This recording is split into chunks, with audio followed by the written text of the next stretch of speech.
Salut à tous et bienvenue dans cette nouvelle vidéo Pascal Racing. Alors aujourd'hui ça va être un petit peu l'explication. Pourquoi il n'y a pas eu de vidéo directement? Tout simplement parce que une nouvelle voiture est arrivée, un nouveau châssis. Donc c'est l'Inferno GTVE de chez Kyosho avec la carrosserie de la Audi R8 LMS. Elle n'est pas arrivée tout simplement parce qu'on a détruit l'électronique. Donc on a commandé un nouveau et on va le déballer maintenant. Donc voilà un joli paquet qui vient d'arriver avec tout l'électronique nécessaire pour refaire tourner la voiture. C'est parti, on va ouvrir ce petit paquet. De toute façon, je vous mettrai en description les liens des sites constructeurs de l'électronique qu'il y aura à l'intérieur. Hop là. Yes. Donc, le petit merci de votre commande. Parfait. Donc dans ce colis on va retrouver un variateur et deux accus LiPo. Et puis aussi un petit cordon pour relier deux accus LiPo 2S en un seul 4S. Donc juste le cordon, je vous mettrai pas la référence, enfin si je vous mettrai la référence si vous voulez, mais voilà, c'est un cordon vraiment standard que j'ai trouvé chez un distributeur. Il n'y a rien de spécial. Là où il y a des choses de spécial, ça va être surtout sur le variateur. Donc voilà, ici c'est un Orion Vortex. Donc on va en revenir en détail là-dessus. Et ensuite deux accus LiPo 2S des Team Corail. Mais on va revenir en détail sur chaque élément de la commande. Donc le variateur, voilà, vous l'avez pas trop en pleine figure la lampe. C'est donc le Orion Vortex R8. Donc qui est fait pour des voitures à l'échelle 1/8. Je vous mettrai de toute façon la référence dans la description. Donc voilà, on va vite fait venir sur quelques petites caractéristiques du variateur. Donc sensorless, j'ai pas de moteur sensor de toute façon. Voilà, 130 ampères en continu et puis 760 en maxi. Voilà, c'est histoire de vous donner quelques petites capacités. De toute façon, je vous mettrai, de toute façon, vous aurez le lien dans la description, donc vous pourrez accéder à toutes les capacités à toutes les caractéristiques, pardon, du variateur. Donc c'est parti, on va l'ouvrir ce petit Vortex R8. Donc cet Orion R8, donc c'est un super variateur, hein. Vraiment il a une résistance interne qui est très faible. De 0,004 ohms si je me rappelle bien. Celui-là c'est la version waterproof aussi, donc je me suis dit ça peut être intéressant, c'était pas forcément beaucoup plus cher. Je me suis dit ça peut être intéressant d'en avoir un. Et c'est un variateur uniquement pour les moteurs brushless, hein, aussi, il faut le préciser. Waouh, waouh, waouh, waouh, waouh.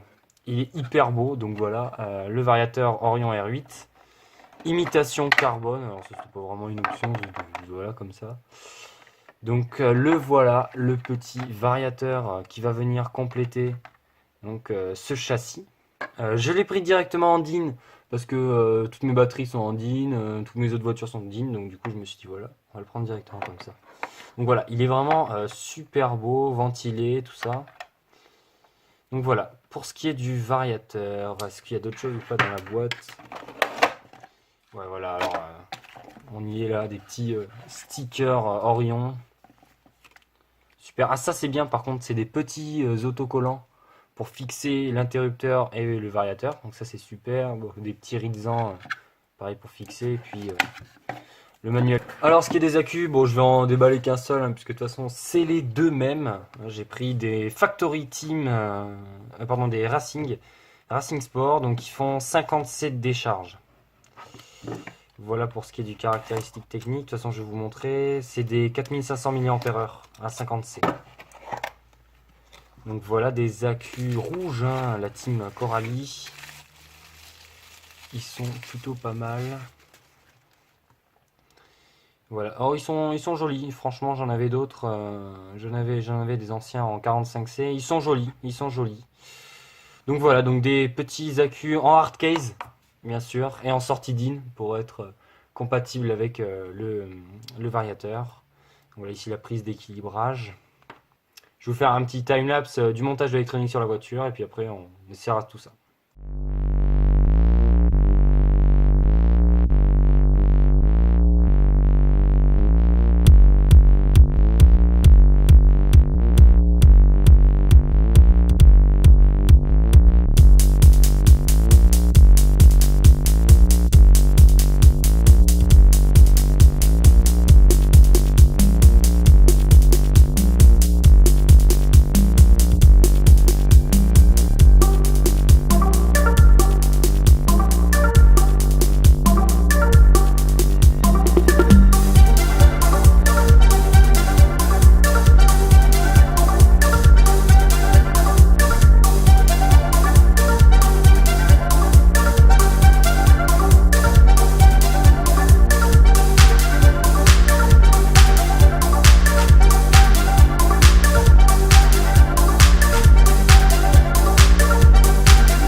Et voilà, c'est la fin de ce premier épisode sur la petite Audi R8. Donc dans le prochain épisode, vous verrez comment on branche le moteur et comment on va régler notre variateur. Donc j'espère que cette vidéo, elle vous a plu. Si c'est le cas, n'hésitez pas à laisser un j'aime. Vous pouvez aussi nous donner votre avis dans les commentaires. On va les lire, on va y répondre.